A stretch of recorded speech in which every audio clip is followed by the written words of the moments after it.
시청자 여러분 안녕하십니까. 8월 1일 시사정담 시작하겠습니다. 이종근 전 데일리안 편집국장님 나오셨습니다. 이 국장님, 네네.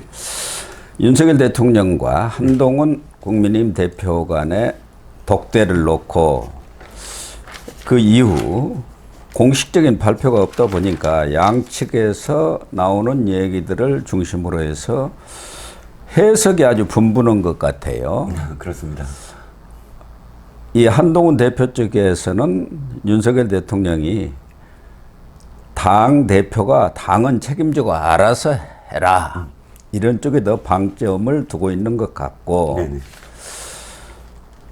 또 친윤이나 뭐 용산 대통령실 측에서는 이 사람 저 사람 폭넓게 포용하라, 포용에 방점을 두고 있는 것 같은데 어느 쪽입니까? 그러게요. 근데 그 두 가지를 다 합쳐야 되지 않을까요? 그러니까 원래 이 양쪽이 만나면 양쪽에서 이제 이 조율을 해서 이제 발표를 하는데, 네. 보통은 이제 좀 뭐랄까요, 그 조율이라는 것이 상당히 안 좋은 부분을 좀 제하고 좋은 부분을 좋게 이렇게 해석할 수 있게 그렇죠. 만드는, 좀 마사지 좀 하지요. 그런 어떤 표현으로 쓰기 때문에 이제 거기에 담긴 어떤 의미를 우리가 깨달아야 되는데, 제가 보기엔 다 합쳐야 될 것 같습니다. 이를테면 한동훈 대표하고 윤석열 대통령이 뭐 갑자기 만난 사이도 아니고 20년 동안을 어떤 사건을 한번 해결하려고 검사 선후배가 함께 팀을 이루면 사실 거기엔 진짜 집에 있는 가족들도 보다 더 오랫동안 함께 있잖아요. 예. 이 직장에서 그 검사 생활을 하면서. 그러면 미주알 구조를 다 얘기하고 그 성격 다 합니다. 그러면 하면 하는 사이 아니겠습니까? 예. 그러면 여기에 그냥 뭐 전제를 어떻게 하고 가정 달고 이런 사이가 아니지요. 다 이제 뭐 마음 터놓고 얘기할 수 있는 그런 상황이기 때문에 최소한 포용심을 갖고 자기 사람으로 만들어라, 라는 의미가 저는 조금 더 방점이 있을 수도 있다. 이를테면, 그래, 뭐 당 대표니까 당은 다 알아서 하는 것. 근데 이건 너무 당연한 거 아니겠습니까? 대통령이 그것을 관여하면은 당연히 그거는 당무 개입이니까 당 대표가 당을 알아서 한다라는 건 기본적인 전제이고, 그 전제에 덕담처럼 보이긴 하지만 너무 사람을 친한으로 쓰면 안 된다라는 의미에서 그걸 거꾸로 네거티브가 아니라 포지티브로 얘기하면, 아유, 탕평책을 쓰세요. 그리고 자기 사람만 쓰지 말고 여러 사람을 다 포용해서 자기 사람으로 도리어 만드세요. 여기에 좀 방점이 있지 않을까 싶습니다. 예. 뭐 원론적으로 보면은 이 국장님 말씀이 아주 적절한 해석인 것 같은데, 탕평인사, 탕평책 이야기를 하면은 윤석열 대통령부터 좀 그런 인사를 해줬으면 좋겠다는 생각을 우선 하고, 사실은 뭐 그동안 여러 사람의 대표들 또 비대위원장이 지나갔습니다만은 실질적으로는 당에 관여를 한다 했지만 사실상 뭐 대통령실에서 다 관여를 했고, 그렇죠. 일종의 뭐 출장소 비슷했지 않습니까? 다만 한동훈 대표가 되면서 당정 관계에 변화가 있어야 한다는 게 국민과 당원들의 뜻이고, 그게 63%의 지지로 나타난 것 아니겠습니까? 그렇다고 한다면은 윤석열 대통령이 한동훈 이른바 친정체제를 수용했다, 이렇게 볼 수밖에 없지 않나 하는 생각은 들어요. 그럼요. 현실을 인정하지 않을 수 없는 거 아닙니까? 그렇죠. 일단 만남 자체가 그렇습니다. 만남의 성격이. 원래 김기현 대표는 5일 만에 만나지 않았습니까? 그런데 이번에는 하루 지나자마자 그 다음날 만찬을 했습니다. 독대가 없었어요. 그러니까 말이 많았습니다. 근데 엿새 만에 지금 독대를 하지 않았습니까? 지난번에 유난 갈등, 1차 유난 갈등에서 며칠 만에 만났죠? 그때 5일 만에 만났나? 그럴 겁니다, 아마. 그 사건 터지고, 그 다음에 화재 현장 가고, 그 다음에 이제 만났는데, 그때는 157분간 독대는 아니었죠. 당시에 이제 양쪽에 배석한 사람들이 있었고, 이번에는 물론 정수석 비서실장이 배석을 했지만, 저는 90분이라는 어떤 의미나 혹은 6일 만에 만났다, 만찬을 했는데 바로 또 6일 만에 만났다, 이런 걸 종합해 보면, 대통령이 조금 어떤 의미에서는 아유 김기현 대표나 혹은 이준석 대표처럼 그 자기가 좌주지 못할 걸 뻔히 아는데 가능하면 자신의 어떤 그런 그 뭐랄까요 품 안에서 있기를 바라는 마음. 네. 뭐 한동훈 비대위원장이 완전히 벗어나서 더 대립되는 것을 그러니까 더 직접적으로 얘기하면 공멸을 바라지 않는다. 예. 그 위험성은 대통령 때 이제 인지하고 있다. 이 행동에 의해서. 하지만 그럼에도 불구하고 서로 부딪히는 어떤 관계가 되지 않기 위해서는 한동훈 비대위원장이 적절히 자신의 어떤 의중도 좀 더 헤아려 주기를 바라는 마음 이런 것들이 복합적으로 작용된 게 아닌가 싶습니다. 그 조율을 정진석 비서실장이 한 걸로 지금 다 알려져 있지 않습니까? 네. 그런데도 왜 어떤 정진석 비서실장이라든가 당 측에서 공식적인 뭐 발표는 없었던 거죠. 지금 그냥 기자들이 취재해서 흘러나오는 이야기죠. 예, 그렇습니다. 왜 그렇게 됐죠? 그렇죠. 윤석열 그렇죠. 대통령과 한동훈 대표가 전당대 이후 처음 뭐 독대를 했는데 예, 그렇습니다. 이것에 대해서 공식적인 어떤 코멘트가 없다는 게 그게 저는 좀 이상한 거 아닌가. 그래서 사실 다양한 해석도 나오고 처음에 도대체 이 지금 그 대통령실이 맨날 뭐 몇 분 통화 안 했다. 뭐 한동훈 비대위원장 지난번에 통화한 것도 뭐 몇 분 통화 안 했다. 이런 것을 계속 흘리면서 몇 분에 집착하는 모습을 보이잖아요. 네. 제가 어저께 커뮤니티를 봤더니 대통령실에서 이런 얘기가 흘러나왔다라는 얘기가 있어요. 막 그거 90분 아니고 10분이야. 뭐 몇 분 통화 안 했어. 몇 분 안 만났어. 뭐 이런 식의 그 미확인 대통령 발 그런 이야기들이 흘러나와서 야 이건 또 뭐냐. 이건 또 이 만남 자체를 또 부인하고 이 평가절하시키는지 모르겠다라고 생각이 들었는데 결국은 공식적으로 양쪽이 조율을 해서 딱 이게 떨어져야지 안심을 하겠는데 그게 나오지 않으니까 역시 뒷말은 계속 이어지고 있어요. 그러니까 지금 말씀하신 대로 대통령실인지 친윤인지는 모르지만 윤 대통령과 한 대표가 10분밖에 안 만났다더라. 예. 점심도 안 했다더라. 예. 이런 이간질하는 소리들이 지금 계속 나오고 있는 것 아닙니까? 이 공식적인 그 라인 있지 않습니까? 예. 홍보수석과 대변인 그리고 최소한 춘추관장까지도 기자를 접하니까 이런 공식적인 홍보 라인에서 관계자 발로 나오는 것만 허용을 하고 이 기타 다른 어떤 그런 부서에서 나오는 그 대통령실 관계자 이건 없애겠다라고 공언을 했었거든요 최근에도. 근데 그게 지금 작동을 하고 있느냐?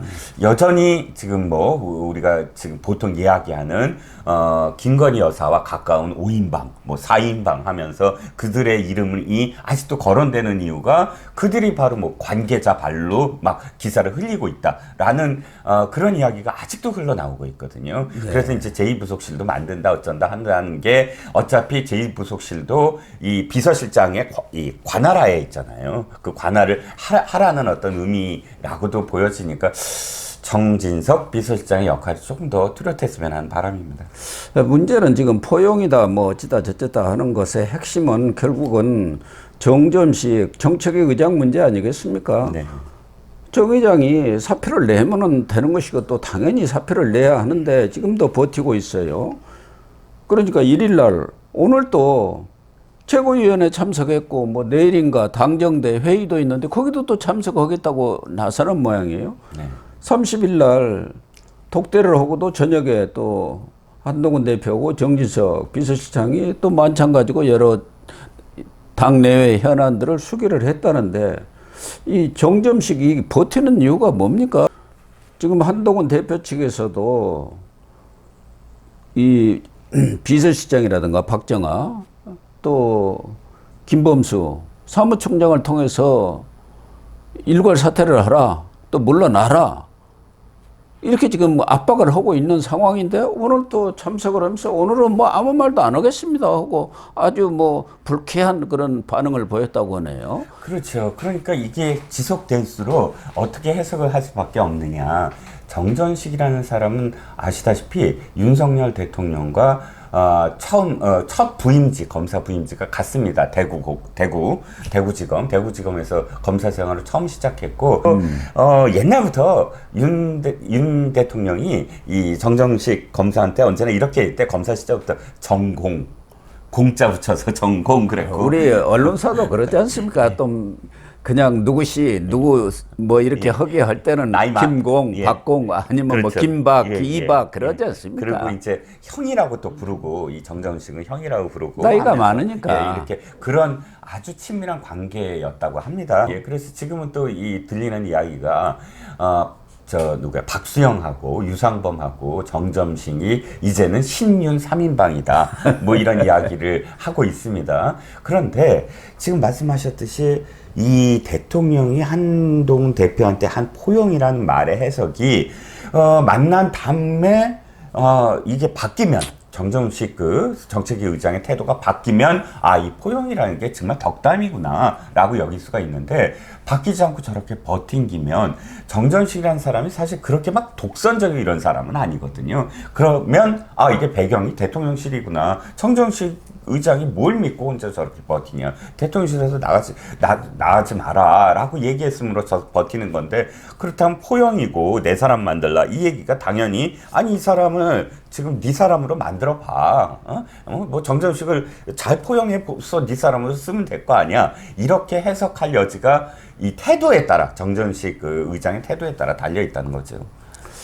그런데 지금 지난 전대의 민심이라는 것은 변화를 요구하는 거 아니겠습니까? 네. 당직이든 뭐든 좀 확실하게 변화를 해가지고 국민의힘이 새 출발을 했으면 좋겠다. 새술은 새 부대에 담아가지고 그런 민심을 수용하는 것이 그게 당연한 도리 아니겠습니까? 더군다나 일괄 사퇴를 얘기했다는 것은 또 한 대표와 정점식 의장 간에 거치 논의도 있었다는 거 아닙니까? 그렇죠. 그 뒤에 이제 일괄 사퇴 얘기가 나온 거 보면은 정 의장한테 퇴로를 열어준 것 아닙니까? 그렇죠. 그러니까 이렇게 버티는 것은 과거에 박영선하고 그 총리설 나왔을 때 대통령 공식 라인에서는 그거 아니다 했는데 또 비공식 라인에서는 맞다 이렇게 나왔지 않습니까? 네. 이런 이중 플레이가 지금도 계속되고 있나요? 그러게요. 그건 참 이해가 안 가지요. 그러니까 대통령실에서 무슨 이야기가 있다 그러면 그게 딱 지켜지고 칼같이 선이 그어져야 되거든요. 예. 그런데 언제나 이렇게 여러 갈래로 해석이 될 수 있는 그런 모습이 계속 비춰진다는 건 대통령실이 전체적인 상황을 관리하고 주도하지 못한다는 뜻으로 또 역으로 읽힐 수가 있지요. 그러니까 설득을 하려면 정확하게 담판을 해서 설득을 시키든지 아니면 이런 정도에서 63%의 어떤 당신과 민심의 똑같은 어떤 그런 그 변화에 대한 욕망을 대통령실이 확실하게 받아들이든지 좀 통 크고 선이 굵은 정치를 해야 되지 않겠습니까? 정점식이도 자기가 사퇴를 내고 네. 또 한동훈 대표가 그냥 반려를 같이 하는. 일을 예, 예. 하십시다. 예, 예. 이렇게 뭐 모양새가 되는데 그럼요. 이렇게 버팅기면은 만약에 정점식이가 그대로 의장에 앉으면 한동훈 대표 체제가 어떻게 거기서 틀을 잡겠습니까? 그럼요. 완전히 흔들려 버리는 거죠. 예, 예. 거다. 결국 용산의 뜻에 따라서 다 움직인다. 이렇게 될 것 아닙니까? 그렇죠. 지금 두 가지예요. 당원 당규상에서 정책위 의장은 지금 그 원내대표와 당대표가 협의에 의해서 지금 의총의 추인을 받는다. 이렇게 돼 있거든요. 그거를 합의도 아닌데 협의를 갖고 당대표가 마음대로 못한다는 식으로 해석하는 일군의 어떤 사람들도 있고요. 두 번째, 당원 당규에 뭐가 있냐면 정책위 의장이 정책과 관련해서 보고를 할 때 그 보고가 최고위가 아니고 원내대책회의라고 돼 있어요. 그러다 보니까 이 추경호 원내대표가 원내의 일은 원내대표가 하는 거다라고 이야기한 것과 맞물려서 두 사람이 모든 문제에 대해서 이렇게 비토를 놓을 수 있으면 원내대책회의를 완전히 따로 구성해갖고 그렇게 주도를 하면 최고위의 어떤 결정, 물론 최고위가 최고 의사 결정 기구이지만 상당히 그러니까 한동훈 대표를 견제하는 듯한 그런 상황, 구도를 만들어가는 거거든요. 당일이라는 게 누구 일방적으로 민주당처럼 이재명 일극 체제가 돼서는 안 되죠. 그럼요. 예. 또 당대표가 일방적으로 끌어가서도 안 되고 그렇습니다. 원내대표하고 협의할 것은 협의하지만 또 원내대표로서는 견제할 것은 또 견제하는 게 당이라는 게 또 당연한 것 아니겠습니까? 그렇습니다. 그러나 이 정책위 의장 문제는 합의가 아니고 협의 아닙니까? 네네. 또 의총에 추인을 받도록 되어 있어요. 네. 그렇기 때문에 만약에 합의가 안 되더라도 임명을 해갖고 의총에 내놓으면 되는 거예요. 거기서 추인되면 그대로 되는 거 아닙니까? 네. 그렇지 않아요. 네. 그래서 지금 누가 보더라도 한동훈 대표가 직접적으로 언급은 안 했지만 비서실장이라든가 사무총장이 정책위의장 물러나야 한다는 얘기를 하고 있는 것 아닙니까? 네네. 이게 다 한동훈 대표 뜻이라고 봐야 하는 것 아니겠습니까? 네네. 그러면 한동훈 대표 뜻을 꺾어버린다 용산이 정점 시기를 앞세워서 이러면 국민의힘은 망하는 거 아니에요? 그렇죠. 그리고 또 한 가지가 뭐냐면 지금 왜 최고위 말고 네. 그러니까 최고위에 친한이라고 얘기하는 사람들은 대개 수도권 사람들이에요. 보면은 장동영이라든지 뭐 진정호는 비례고 그런데 이쪽을 보면 영남 일색이에요. 그러니까 비한 뭐 이렇게 해서 김재원이라든지 혹은 지금 원내대표 추경호라든지 정책위 의장 지금 정점식이라든지 다 영남권이거든요. 네. 그러니까 영남권에 대해서 어떤 의미에서는 좀 이게 저 남남당, 강남, 영남당 뭐 이렇게 남남당 얘기가 나오니까 이 전체적으로 고르게 좀 변화를 줘야 된다 이런 목소리가 또 나오고 있고요. 그래서 영남의 다수가 차지하고 있는 현실을 인정을 해서 사무총장을 영남 사람 PK를 임명했지 않습니까? 그렇죠. 사실은 사무총장은 저는 수도권에 있는 사람을 임명해야 한다고 네, 봅니다. 저도요. 왜 수도권을 살려야 하는데 네네. 그 영남에서 편하게 당선되고 경찰이나 뭐 어디 검사 고위직 하다가 이런 사람들이 사무총장을 맡은 데를 어떻게 조직을 이렇게 세우겠어요. 그런데도 불구하고 그 현실을 인정해 준 거 아닙니까? 네. 그러면 친윤에서도 이런 문제에 있어서는 어느 정도 양보가 필요한 것이지. 지금 친윤이 이번 전대에서 어떻게 보면은 완전히 패한 것 아닙니까? 그걸 지금 받아들이지 않고 현실적으로 원내 우리 금배지가 많다. 이걸 내세워가지고 지금 한동훈 호루 출항을 지금 막고 있는 거 아니에요? 그렇습니다. 그러니까 선거 결과가 이미 강서구청장 선거 총선 그다음에 전대까지 변화해라 더 이상 못 참겠다라는 게 이제 드러났으니까 영남권이 더 이상 이거를 기득권화해서는 안 되는데 정정식 의장이 점점 지금 그걸 구도화하고 있어요. 사실 별 문제 아니거든요. 참 어이가 없어. 정책 의장이 뭡니까? 그러게요. 아무 자리도 아닌 거예요. 그렇죠. 아무리 당사명 운운하더라도 별거 아니거든요. 네, 그런데 마치 정책위 의장 자리가 굉장히 중요해서 이 자리가 이 당의 운명을 좌우하듯이 만드는 것.